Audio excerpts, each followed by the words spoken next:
Video like जरूर कर लीजिए और ऐसे वीडियो लगातार फ्री में पाने के लिए चैनल को तुरंत सब्सक्राइब कर लीजिए और बेल आइकन को जरूर टैप कर लीजिए ताकि आगे भी सारे वीडियो आपको मिलते रहे। यूट्यूब में फॉलो करते हैं तो प्लीज ये वाला फ्री टेलीग्राम चैनल जरूर ज्वाइन कर लीजिएगा। सारे नोटिफिकेशन सारे अपडेट यहीं पे आते हैं, ध्यान रखिए।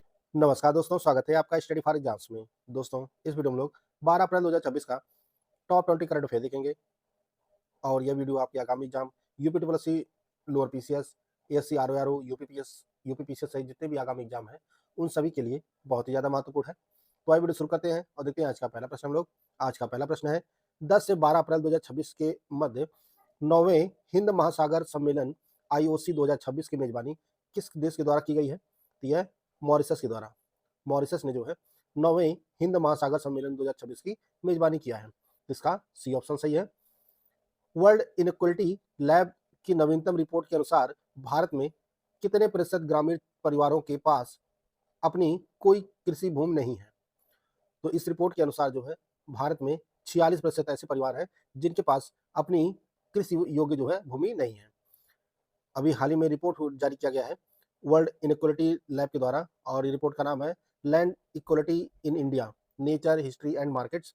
यह रिपोर्ट है और इसके अनुसार जो है देश में 46% ग्रामीण परिवार ऐसे हैं जिनके पास जो है कोई कृषि योग्य जमीन नहीं है और महज 10% लोगों के पास जो है वह 44% कृषि भूमि केंद्रित है।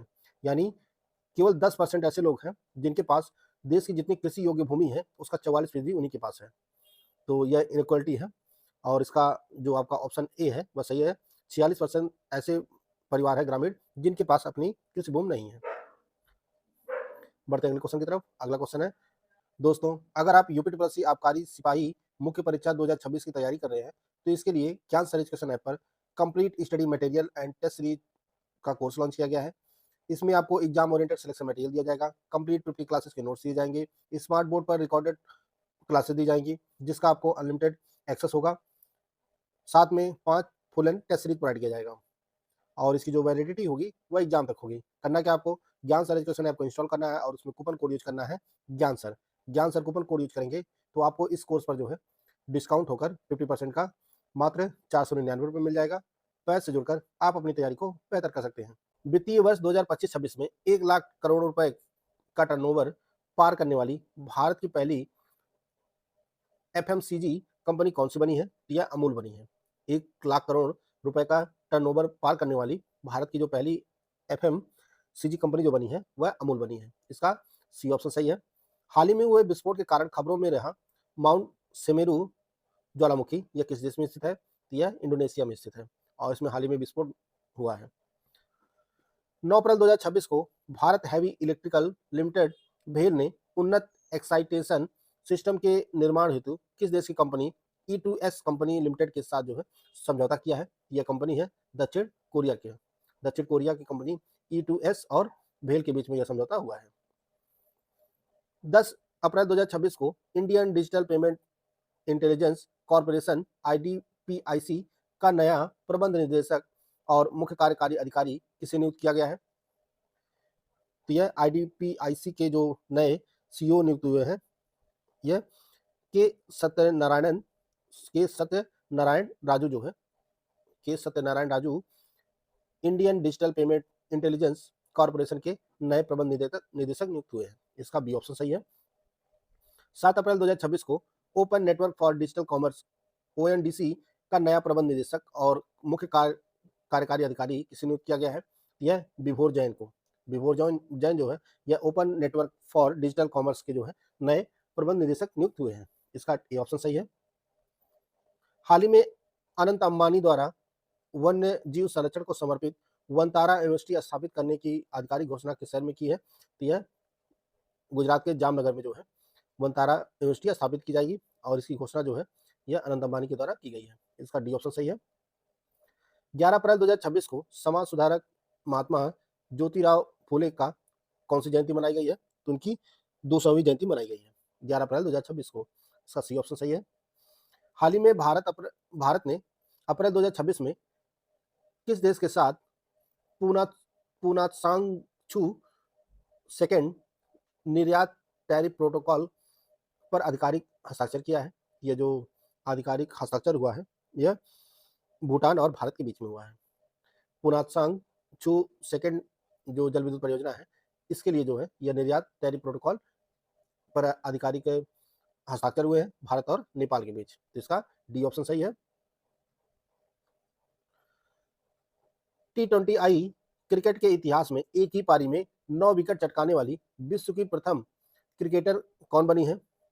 यह लौरा कार्डोसो जो ब्राजील के खिलाड़ी हैं, यह एक ही पारी में T20 क्रिकेट में के इतिहास में जो है 9 विकेट लेने वाली पहली महिला खिलाड़ी बन गई है। इसका बी ऑप्शन सही है।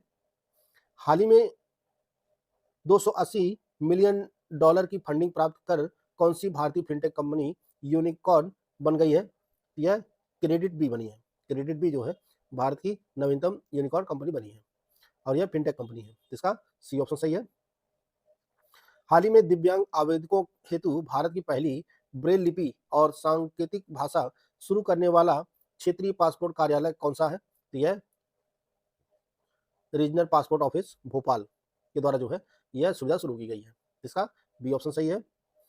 हाल ही में किस बीमा कंपनी द्वारा एकीकृत जीवन बीमा और धन सृजन समाधान प्रदान करने हेतु प्रॉमिस फॉर वेल्थ नामक नई योजना शुरू की गई है? यह Canara HSBC life insurance company के साथ जो है बीमा कंपनी के साथ यह योजना शुरू की गई है, प्रॉमिस फॉर वेल्थ नामक नई योजना।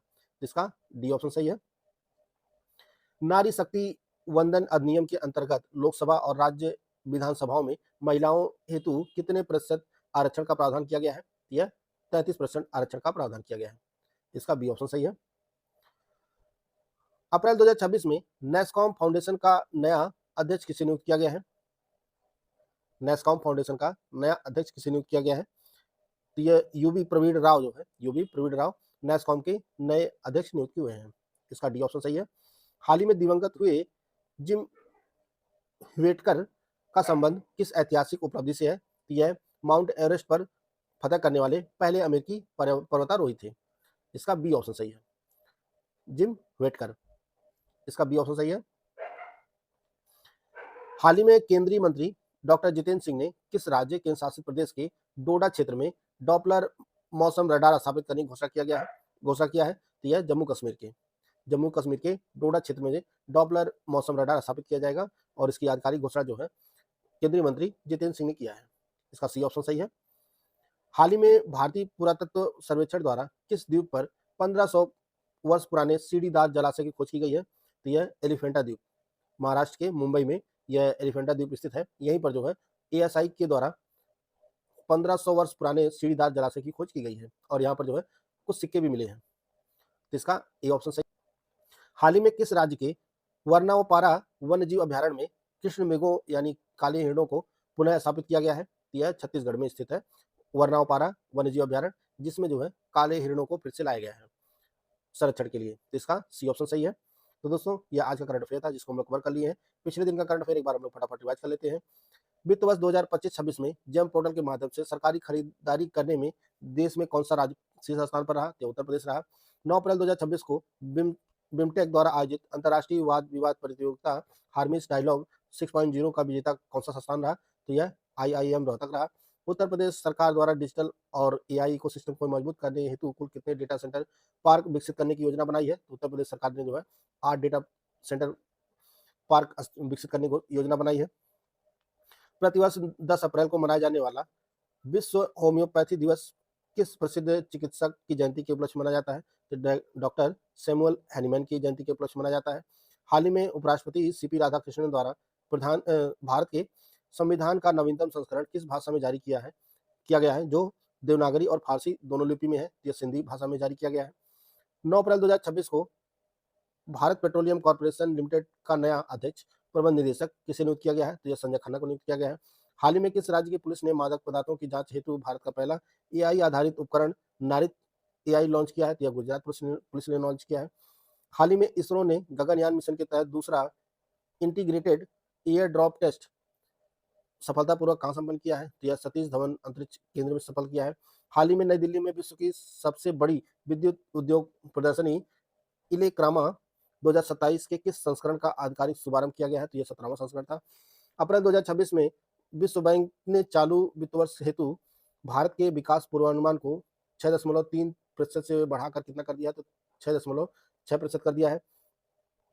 9 से 17 अप्रैल 2026 तक किन दो देशों के बीच संयुक्त अभ्यास चक्रवात 4 आयोजित किया गया, तो भारत या मिस्र के बीच किया गया। हाल ही में 96 वर्ष की आयु में दिवंगत हुए सीडी गोपीनाथ का संबंध किस ऐतिहासिक खेल उपलब्धि से था?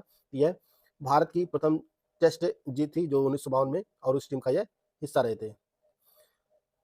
भारत ने अप्रैल 2026 में किस अंतर्राष्ट्रीय संस्था के अंतर्गत 4 प्रमुख निकायों में निर्विरोध जीत प्राप्त की है? यह संयुक्त राष्ट्र आर्थिक और सामाजिक परिषद के प्रमुख 4 निकायों में जीत दर्ज की है। अप्रैल 2026 में कॉमनवेल्थ पार्लियामेंट एसोसिएशन के भारत क्षेत्र के जोन 7 का प्रथम सम्मेलन किस राज्य में संपन्न हुआ? यह गोवा में संपन्न हुआ। भारत में प्रतिवर्ष 11 अप्रैल को राष्ट्रीय सुरक्षित मातृत्व दिवस किस महान भारतीय महिला की जयंती के उपलक्ष्य में मनाया जाता है? यह कस्तूरबा गांधी के जयंती के उपलक्ष्य में मनाया जाता है। हाल ही में भारतीय सेना द्वारा उत्तरी सिक्किम में फंसे 1400 से अधिक पर्यटकों और स्थानीय नागरिकों को सुरक्षित निकालने के लिए कौन सा अभियान चलाया गया? ऑपरेशन हिम सेतु चलाया गया। आर्थिक मामलों की कैबिनेट समिति द्वारा स्वीकृत कलाई सेकंड जल विद्युत परियोजना भारत के किस राज्य में स्थित है? यह अरुणाचल प्रदेश में स्थित है। 10 अप्रैल 2026 को राष्ट्रीय अनुसूचित जनजाति वित्त एवं विकास निगम NSTFDC ने नई दिल्ली में अपना कौन सा स्थापना दिवस मनाया? तो इसने अपना 25वां स्थापना दिवस मनाया है। हाल ही में भारत और अमेरिका ने किस वैश्विक पहल के अंतर्गत AI और महत्वपूर्ण खनिजों के क्षेत्र में सहयोग को मजबूत करने का निर्णय लिया है? यह जो पहल है, यह पैक्स सिल्का पहल है। हाल ही में AI को बढ़ावा देने हेतु ऑस्ट्रेलिया के डीकिन विश्वविद्यालय के साथ किस राज्य सरकार ने समझौता ज्ञापन पर हस्ताक्षर किया है? यह तेलंगाना राज्य सरकार ने समझौता ज्ञापन पर हस्ताक्षर किया है। तो दोस्तों, यह आज का करंट अफेयर था, जिसको हम लोग कवर कर लिए हैं। वीडियो आपको अच्छा लगे तो लाइक कर सकते हैं, चैनल को सब्सक्राइब कर लीजिए। मिलते हैं नेक्स्ट वीडियो में, तब तक के लिए जय हिंद, जय भारत।